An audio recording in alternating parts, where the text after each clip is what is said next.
Good morning, my name is Jacob Folger. I'm an artist sculptor, and today we're going to make a wall plaque, and it's going to be, I think it's going to be a fairy tree house, and just like a little scene, kind of different things going on. I'm not exactly certain at this point. I'm working in self-hardening clay. Self-hardening clay is an air-dry clay, but when it dries, it's very, very hard and very durable. Not all air-dry clays are like that. And the first thing I'm doing with it is on a flat board, in this case a cutting board. They work pretty good. I'm basically putting down a slab that I'll sculpt on top of, and I want it to be fairly flat and uniform.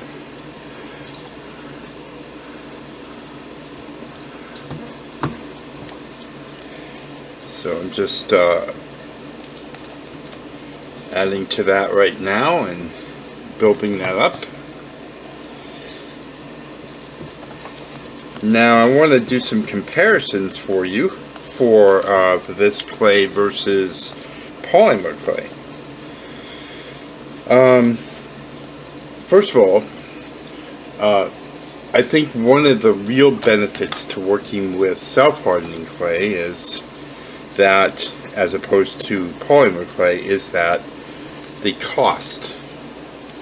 And the cost for this clay is about $1 a pound versus polymer clay, which is about $15 a pound. So if you're going to do a bigger piece like this piece, where already I've used 2 pounds of clay, you might want to use self-hardening clay.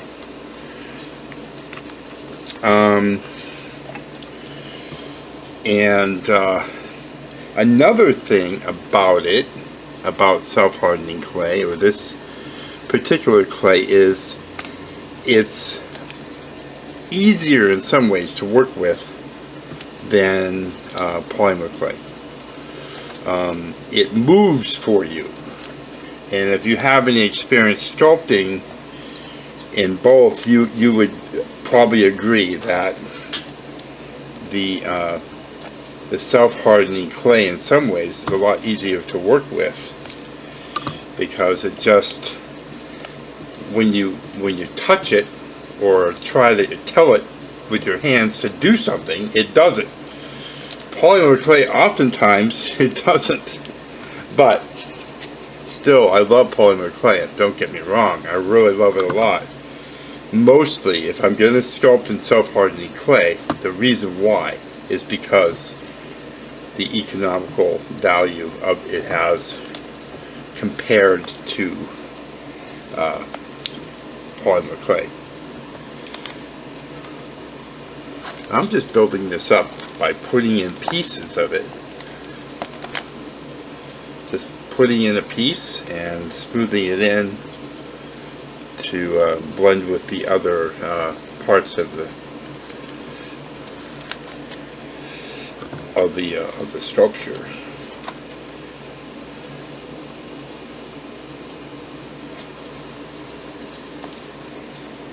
Now, of course, polymer clay, most of it, not all of it, but most of it is baked clay, and if it's done properly, it will last a really long time. It's very hard, very durable, waterproof in most cases. You know, you can't get that with self-hardening clay. The self-hardening clay will be very durable, but it won't be waterproof.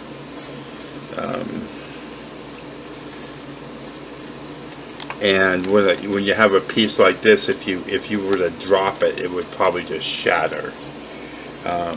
You know, polymer clay doesn't always do that when you drop it. So it can, but it is a lot more durable.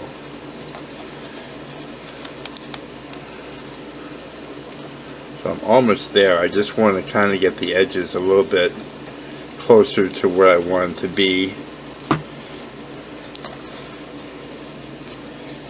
kind of got the shape I want here. And then what I'll do is I'll turn it up like this so I can see the plane going across. And it's a little bit wavy, but it's pretty good. So I could, you know, fill it in, or just drawing my hand across it can flatten it out a little bit better. And another thing I can do is I can take a sculpting tool like this and just kind of cut along the edge.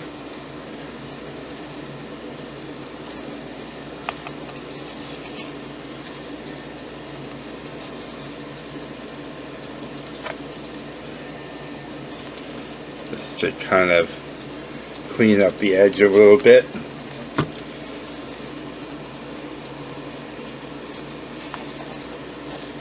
But you know, actually, if you're, you know, if money is not an issue, you can take and do this same sculpture that I'm doing here in polymer clay. I mean, it's clay. It's clay, and I think a lot of people don't realize that. It still is clay, and you still basically form it and everything the same way as you would do polymer clay. I've also had people tell me that they only work in polymer clay, and I think that's very limiting, especially for an artist. I think artists should really strive to work in different mediums and try different things. I work in many different mediums, many. Wood, stone, wire, metal, self-hardening clay, air dry clay, polymer clay, pottery clay. I do art photography, jewelry, gemstones, all kinds of stuff. I make all kinds of things. And I think I'm, you know, a fairly versatile artist, and I like being that way. So there we are. Okay, so it's still a little bit rough, but that's okay because we're going to be sculpting now, adding a tree to it and some other things, and so I just gonna leave it like that for now, and then we'll smooth it out later. A couple things that will make your life easier is a wire. You can use all kinds of wire. This would actually probably be good for you, is something like this. This is 22 gauge galvanized steel wire, and when you go to release it from the board, you can just use the wire to cut it loose from the board. And a lot of times when you buy sculpting tools for air dry or self-hardening clay, it will come with a wire like that.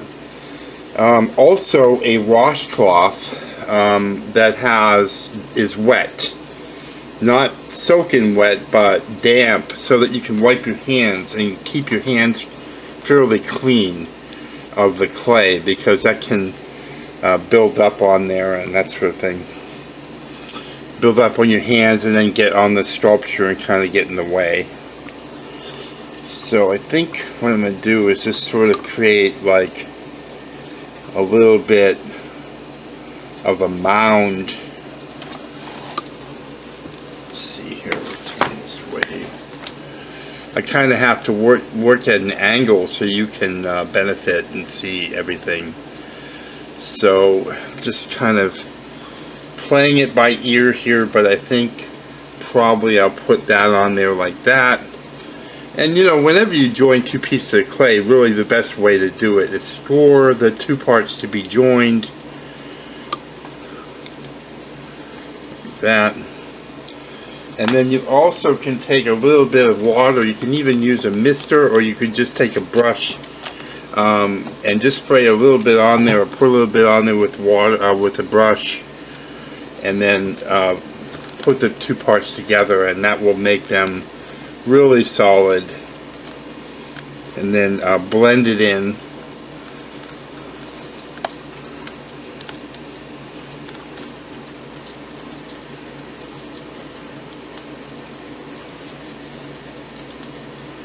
And that gives us a little kind of mound to work on there. And then you have a piece of clay here, maybe about that size. I'm rolling it into a ball, kind of like that, and then now into a cone shape, like that.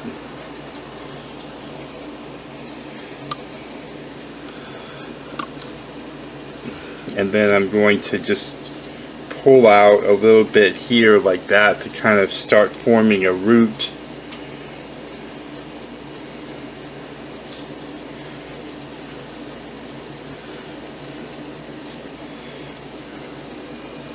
Like that.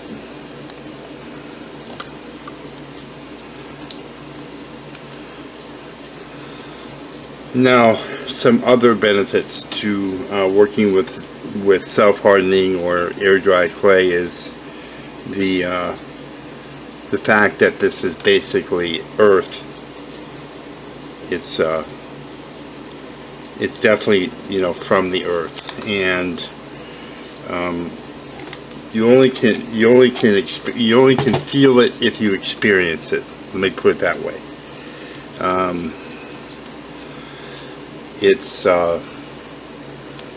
It just has this different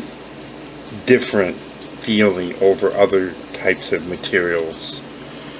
It smells like earth. You can smell it, and to me, it has.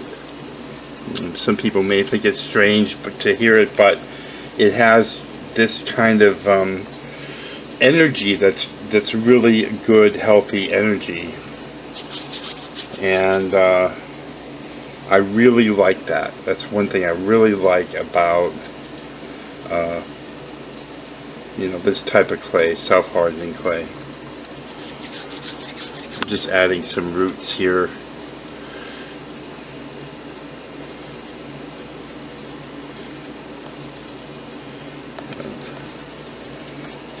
Put it down here.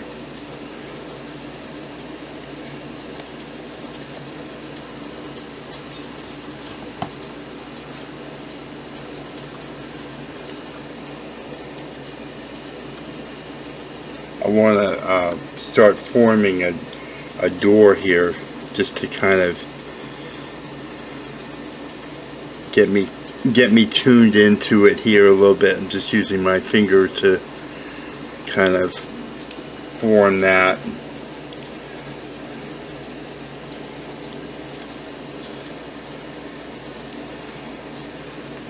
You can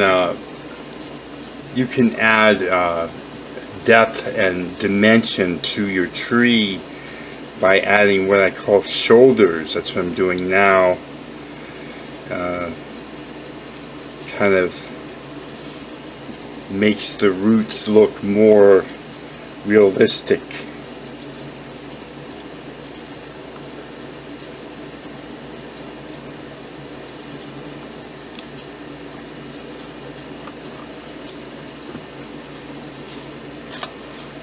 And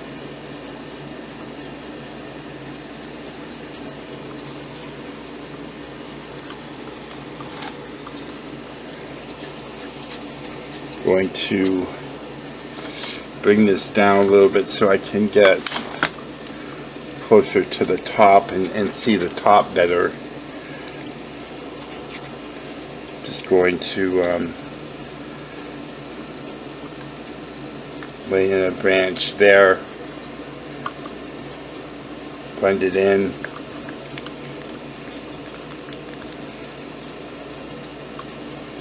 This clay is very moist and soft,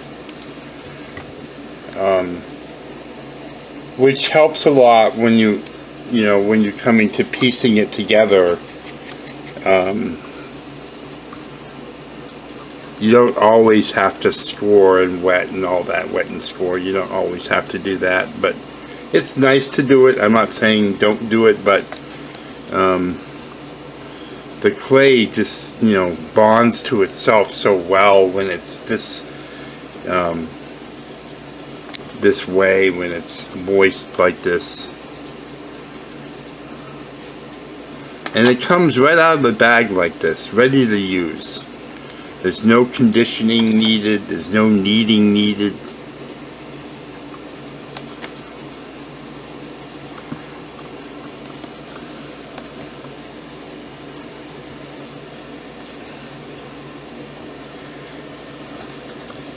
Coming back to the roots. The way I work is basically I just kind of work my way around and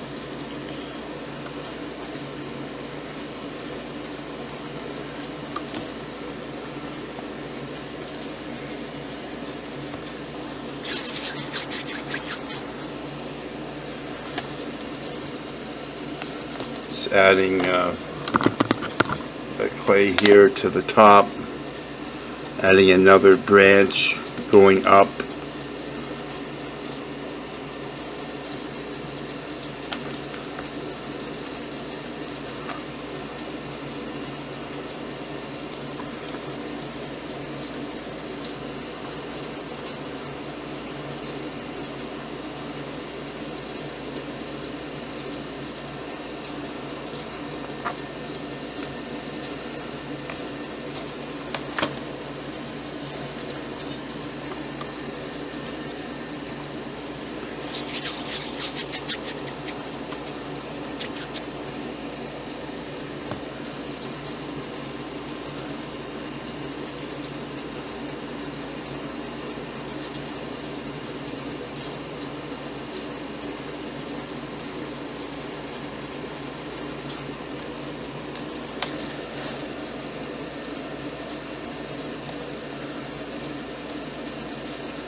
Bring it back down so you can see.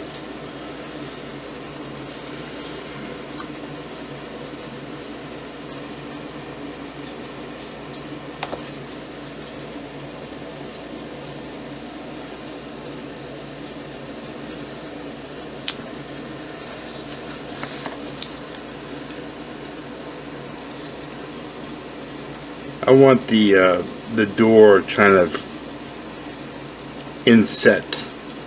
I don't want it just right there. I want it kind of deep in.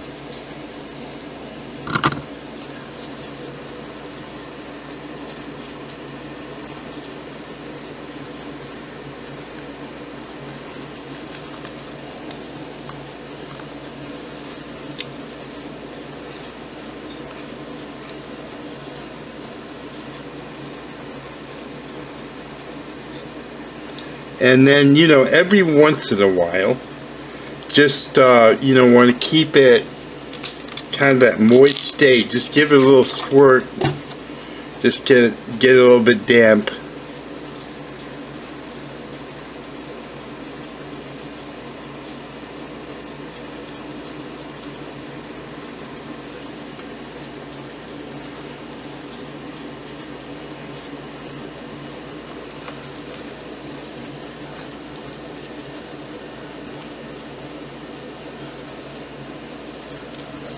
Start thinking about what I want to do on the other over here. I've definitely got a moon in mind, so I'm going to roll a ball like this, and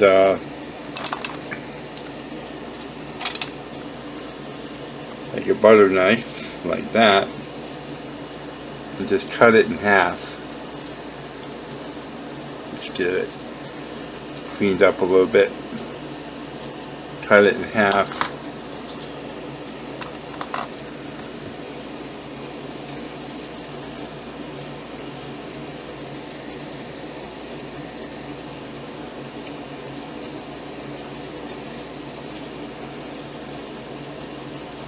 I'm just forming it and kind of making it round. And whenever you're doing that with a round piece of clay, you can just turn it like that, and that will help it get to what you want, you know, and keep it round. So if you're pressing on it to shape it, keep turning it while you do that, and it will actually keep it or get it rounder and smoother that way also, by doing that like that.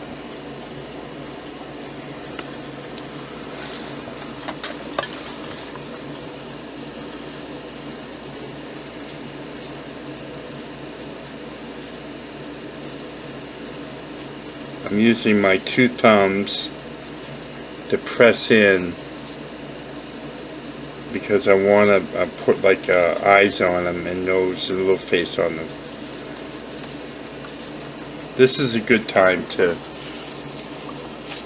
clean your hands.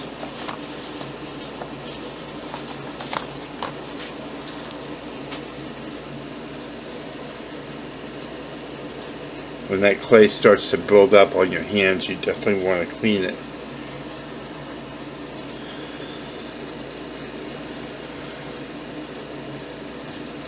And I've got a little piece of clay here, like an oblong shape for the nose. And then I'll just sort of blend that in on the sides, and then on the bottom.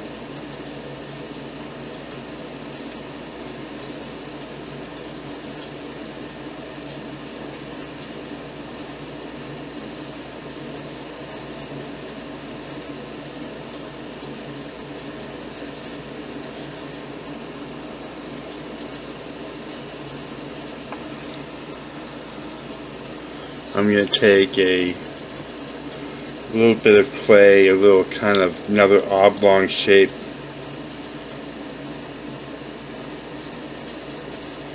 and I'm going to work on his upper lip. Just going to put that on there like that.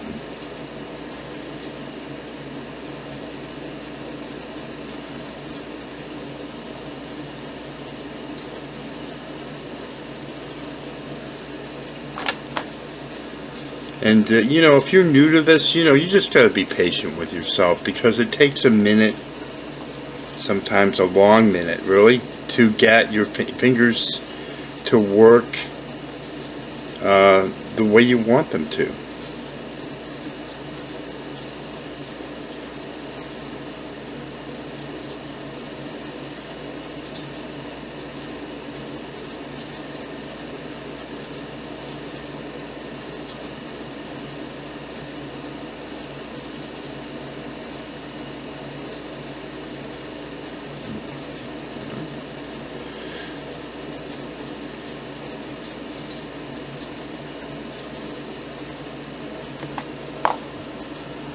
I'm going to get a little piece of clay, little oblong shape for the bottom lip.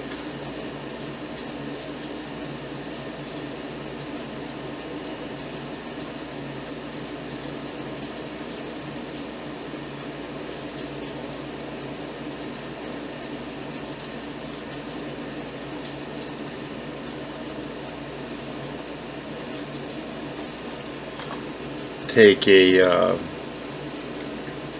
sculpting knife.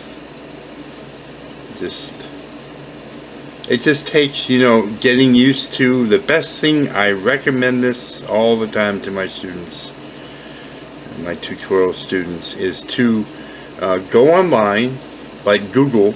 Google is a good place, and put in moon face in sculpture. You know, and just go and look at what they have, you know, and you'll get ideas, and you'll see how it's done, and based on a lot of the information I give you, you can actually, you know, start making things by doing things like that. Now, keep in mind that you're doing sculpture, so if you want, it'd be best if you look at pictures of sculptures.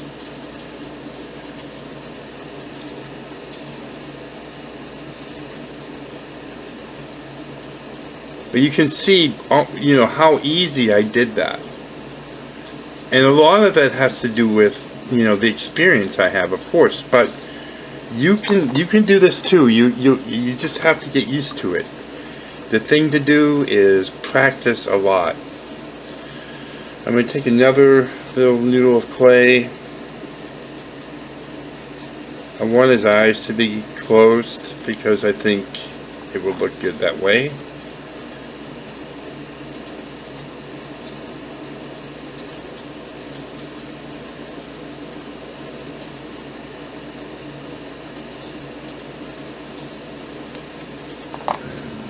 Get another one.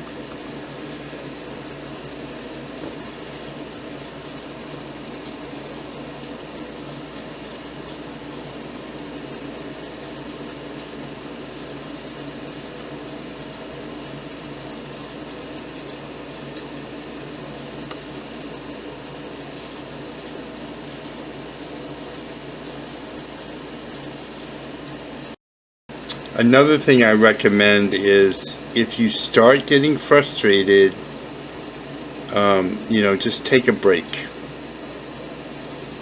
You know, maybe give your work a little squirt with the water so it'll stay moist, or cover it with plastic, and just take a break, walk away. Or another thing you can do is, if you want to keep working, you can work on another area. You know, you don't have to work on the same area constantly. The best thing to do, even I do that, I like to take breaks and not work on the same area at the same, you know, constantly.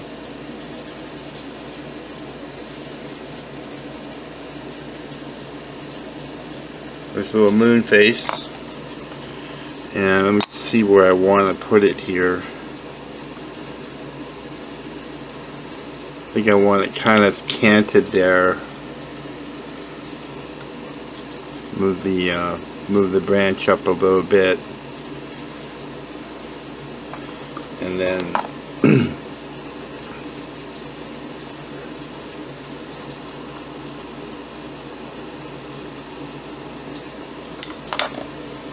give it a little squirt.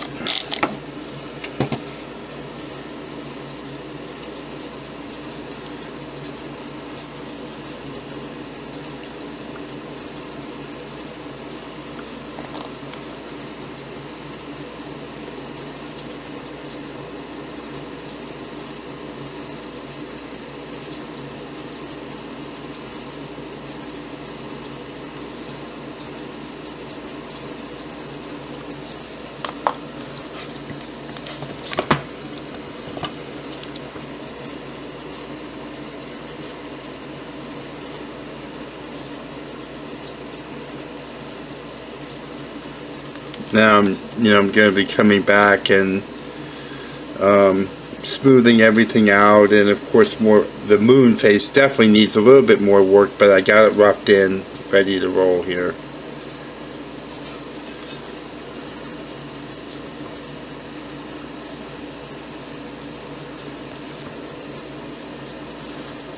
Okay, I'm going to work on some stars here. I'll make a few stars for the sky. And now I know extruders and all kinds of things for polymer clay, and you can make stars that way, and they have molds and all kinds of things. I know that, but I don't usually do things that way, just because, you know, that's just not how I do it. And I like to try to make my own things, and I always have, and it benefits me in the long run, because then I get used to doing these things myself, and it makes my hands more dexterous, and that would not be the case if I, you know, was leaning on various you know, things like that all the time. So I'm basically just cutting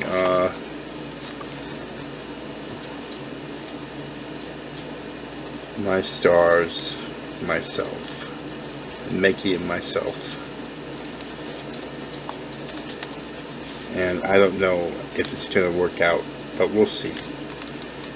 It might work out. That one looks like it's having problems already, but let's keep going here. Trying to give you the visual at the same time.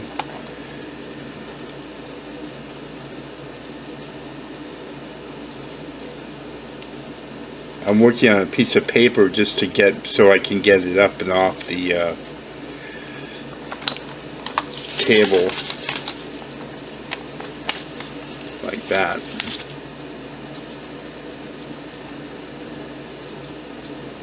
Once I've got the basic shape of it, I can form it.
So, you know, it takes a little while, but I have the time for it.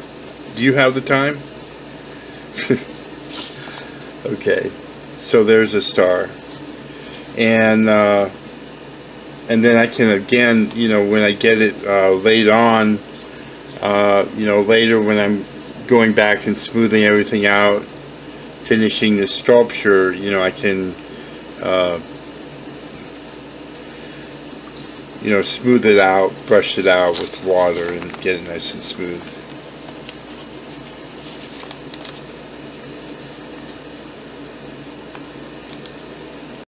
Okay, I've got a few stars. I'm gonna wet this down, wet the stars, and score them a little bit where they're gonna join with the sky. I think I'm gonna put one right here.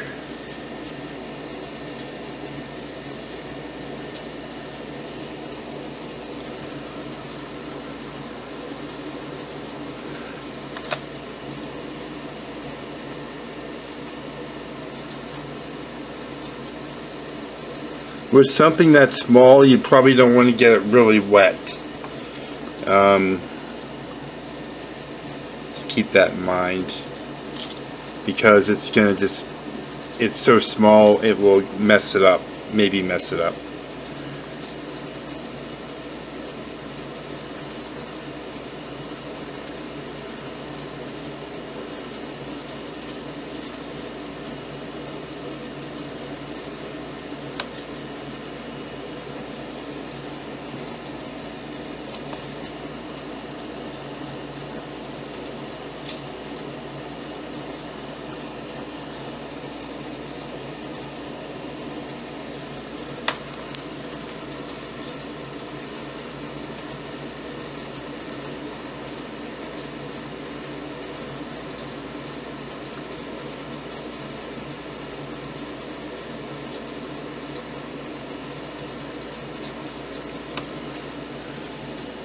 Now I want to go back and I want to work on the tree a little bit. I was looking at it and just feeling like it was a little flat on the flat side. So I'm going to kind of bring the roots out, build them up a little bit. Remember I was talking about earlier about the, you know, putting shoulders in. on the roots. That can really help to do that, to kind of give it some depth.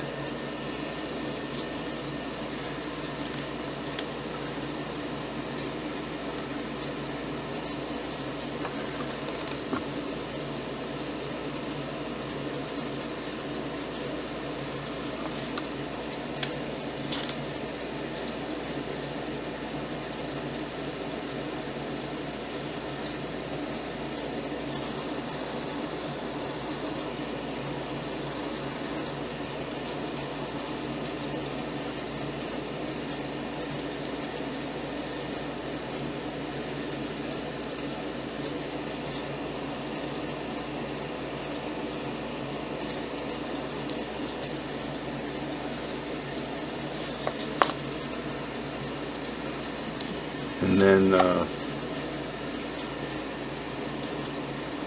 I think that will help to give it some depth and interest.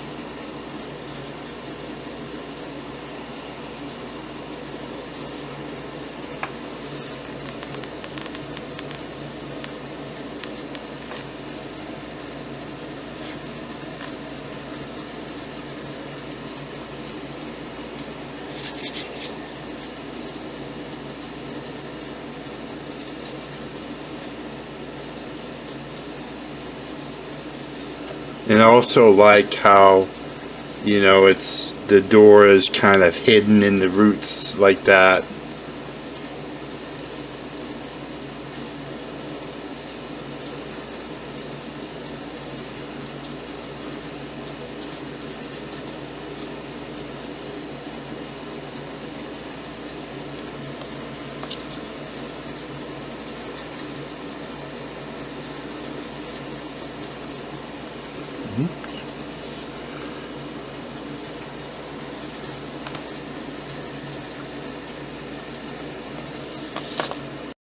Okay, I'm going to start working on the door. It's going to be a pretty simple thing.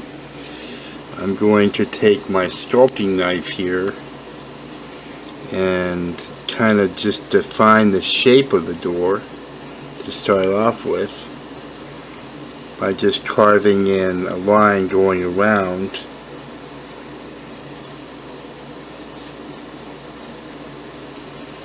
Like that.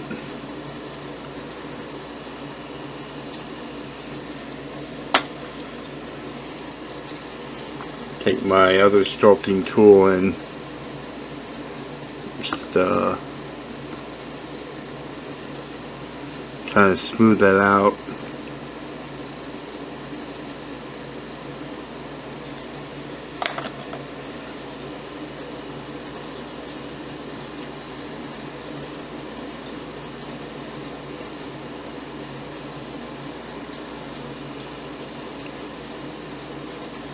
And then I'm going to take this sculpting tool and carve in the wood planking for the door.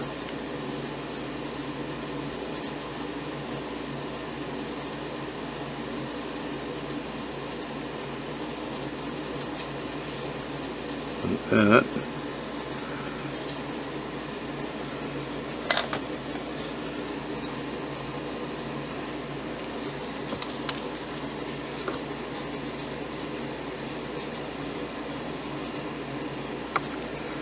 And then I'm going to take a little ball of clay and put in a doorknob. And I'm just going to wet that, because that will, putting in water after you put in a little tiny piece like that will also seed it. So, and then I'll just press it into place like that. And now I think what I'm going to do is a little staircase. Clay here.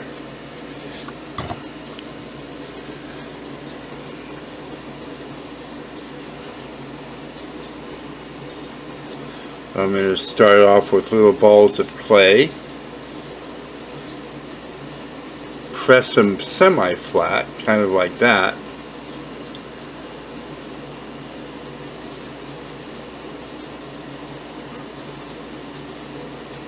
And then just press them into place Do another.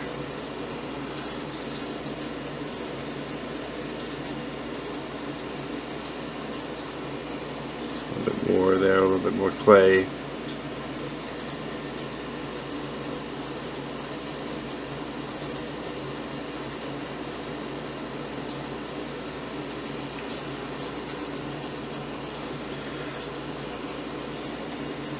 And we're going to kind of bring it down like that.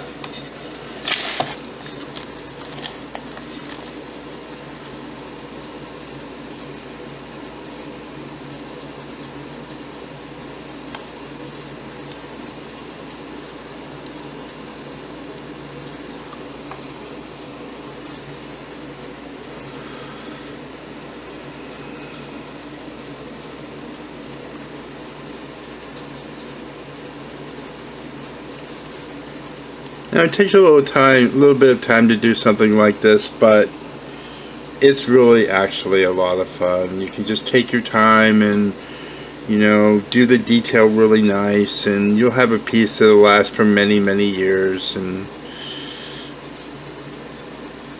your friends will worship you. It has a lot of benefits.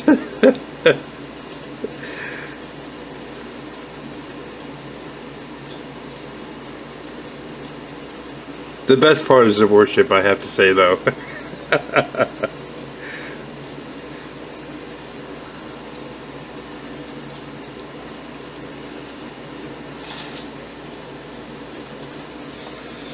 And then what you can do is take your sculpting tool and just, you know, blend and cut the stairs in.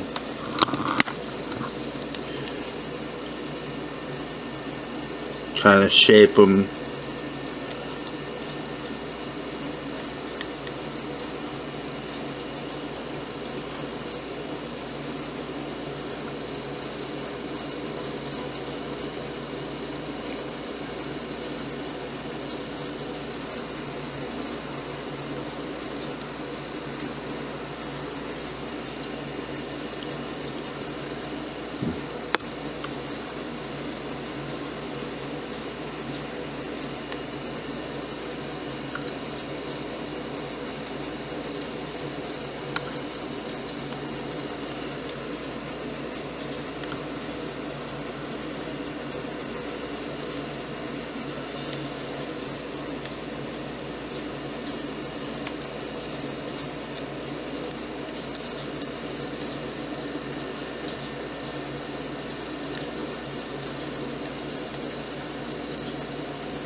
And I want to, whoops, this moon is taking a beating from me. You gotta watch yourself when you're handling the piece. Of the moon kind of got his nose pushed over there. Okay, so I want to put, I just did it again. Boy, oh boy.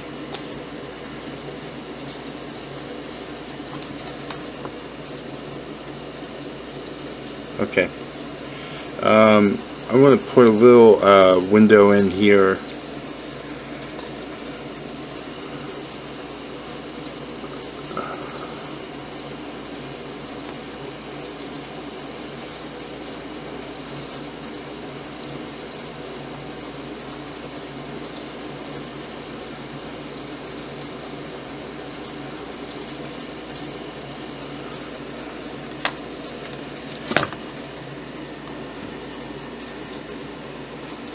I'm going to take a little noodle of clay like this, lay it in there,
I'm just kind of sculpting in the what would be the the woodwork around the windows.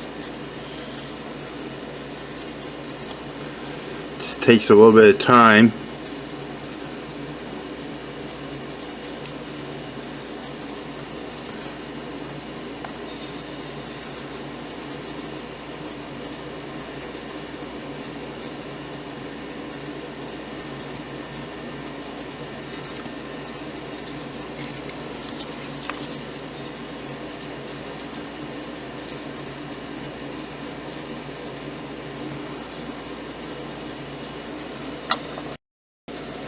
Okay, I'm just finishing up this window.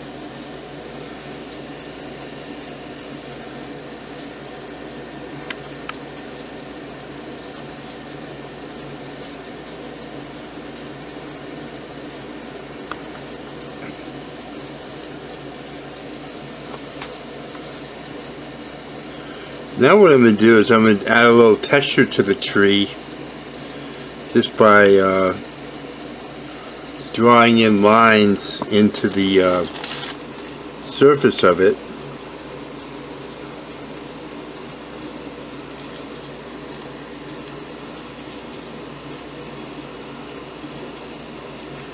I'm not trying to go real deep. I want to just give it a nice kind of bark-like texture.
Okay, I've got a cup of water here and a paintbrush, and I'm going to go around now and smooth the piece. Now, a lot of people that watch my videos know I'm really big on texture, but sometimes I like things really smooth too.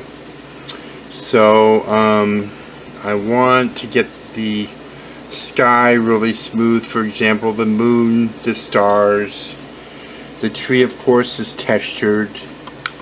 I want to get the stairs fairly smooth. And the way I do this is I don't really want my brush to be soaking wet. I just want it to be damp.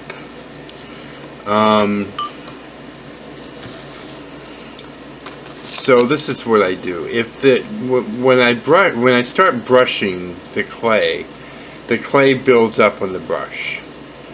So first of all, to get the clay off the brush, I stab it into the bottom of the cup like this,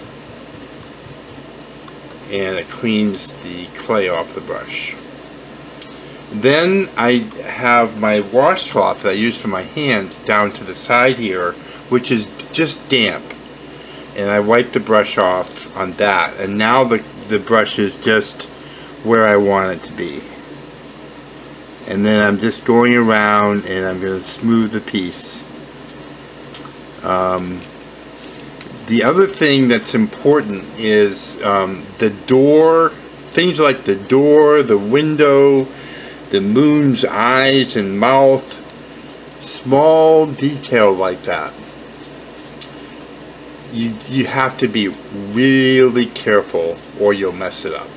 The best thing to do is just do, minimal brushing you know, just to the point where you need to, as opposed to messing with it too much, because you'll find that you'll be redoing those things. So just keep that in mind. It can take a while to get it to where you want it, but it's worth it, and I don't recommend skimping on this step. Now when you're smoothing the tree, it has texture on it. It's still good to smooth it. In fact, it's kind of nice to start to smooth it like this, and then go in and every once in a while take your sculpting knife. Let me clean it off here, and just go back and, you know, redefine the lines a little bit. But by repeating that, you can actually get a really, really nice texture. You know, repeating that 3 or 4 or 5 times. So you do the brushing and then go back and re-sculpt in the lines a little bit, and then go back and brush them a little bit. Kind of the same way I do hair. If you look at my video on how to sculpt a lion face, you can see I talk a little bit about that there as well. But it's really kind of a nice look if you do that. As you start to finish up your sculpture, there's a couple things. The edges are important. You can take your knife, and, you know, your sculpting knife, and just run it along the edges, and then any excess that comes off you can just sort of scrape off like this, clean them up really good, and then go back and brush them to make them nice and smooth. That way when it dries and comes off the board, it will be a nice clean edge instead of having to try to carve it. Clay, when it's dry, especially self-hardening clay, is very hard, so it's hard to do it afterwards. When you go to you're finished with it, you're satisfied with it, you might want to sign it, you know, put your signature on it, and then cover it loosely. Just lay like a plastic bag on top of it for a couple days and let it dry real slow for a couple days, and then it'll help it stay harder, you know, and actually last longer than if you didn't do that. So do that, and then after about 2 days you can just completely uncover it and just let it dry. Again, if you're having any trouble getting it away from the board, more than likely when it's drying it will come loose from the board that you're working on. But if it doesn't, you can take a piece of wire, and like this here, and just hold it to the board and then drag it down to release the sculpture from the board. And then to hang it, you can just put in a hole in the back. You can, if the clay is still somewhat moist, it's, you know, maybe after a couple days of drying and it's released from the board, you can just use, you know, a knife or something like that to carve in a little hole. If not, you can drill a hole in it, and then just hang it from that. And you can paint it however you like, or finish it however you like, or you can leave it, you know, the terracotta is actually very pretty too, just on its own. If you like this kind of content, please subscribe to my channel. I have many videos along these lines. Please give the video a thumbs up. Let me know you liked it. Share it with your friends and leave any comments or questions in the comment section. Have lots of fun, be creative, and have a great day.